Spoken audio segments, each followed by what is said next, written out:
దేవుని బిడ్డలందరికీ నా నిండు వందనాలు తెలియజేస్తున్నాను. ఇది నాన్న బైబిల్ గ్రంథంలో నుంచి కొన్ని విషయాలు తెలియచేయాలని ఆశపడుతున్నాను. ఇర్మియా గ్రంథం 1:5 చూసినట్లయితే, గర్భంలో నేను నిన్ను రూపింప మునుపే నిన్ను ఎరిగి తిని, నీవు గర్భం నుండి బయలుపడక మునుపే నేను నిన్ను ప్రతిష్ఠించి తిని, జనములకు ప్రవక్తగా నియమించి తిని.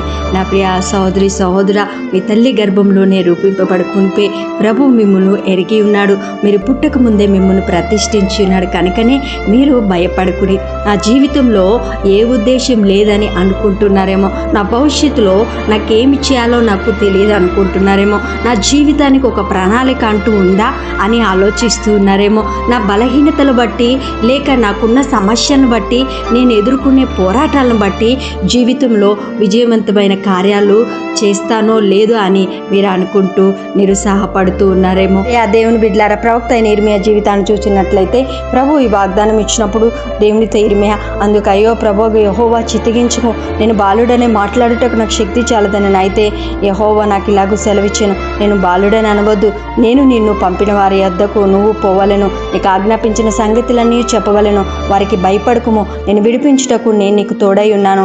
ఇదే యెహోవాకు.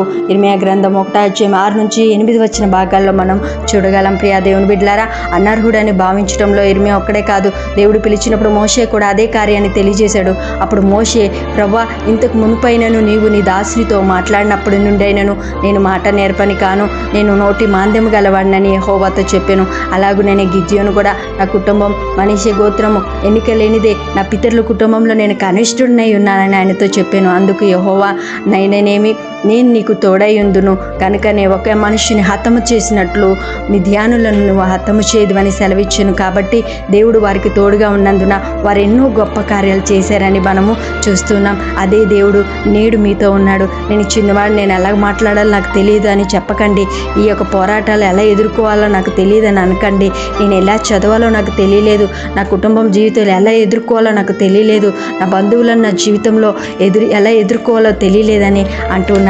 అయితే ప్రభు మిమ్మల్ని చూసి మీరు భయపడవద్దు, నేను మీతో ఉన్నాను, నేను మిమ్మల్ని విడిపించేదనని అంటున్నారు. కాబట్టి మీ తల్లి గర్భంలో మీరు రూపింపబడక మునిపే ఆయన మిమ్మల్ని ఎరిగి ఉన్నాడు.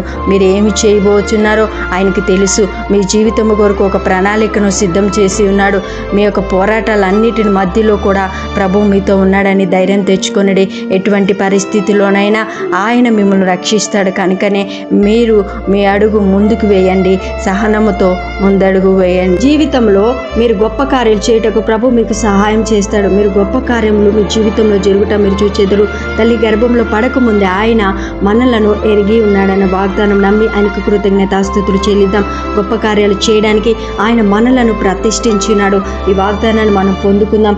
ధైర్యంగా ముందడుగులు వేయండి. మీ ముందున్న అవకాశాలు నిరుత్సాహంగా అనిపించిన వాటిని స్వీకరించండి. కష్టమైన నిర్ణయమైన గొప్ప విషయాలను సాధించడంలో మీకు సహాయం చేసేందుకు దేవుడు సిద్ధంగా ఉన్నాడని నమ్మి ఆయన ఉనికితో మీరు ఊహించిన దానికంటే విజయాలు మరియు అభివృద్ధిని మీరు చూడగలుగుతారు. ఈ వాగ్దానానికి మిమ్మును సమర్పించుకునడి మరియు ఆయన ఎల్లప్పుడూ మీతో ఉన్నందుకు దేవునికి కృతజ్ఞతాస్తుతులు చెల్లించండి. ఆయనకు మీరు రూపింపబడక ముందు నుండే తెలుసు మరియు ఒక ప్రణాళిక కొరకు మిమ్మల్ని ప్రత్యేకించుకుని ఉన్నాడు. మీరు ఎన్నడూను ఒంటరి వారి కాదు.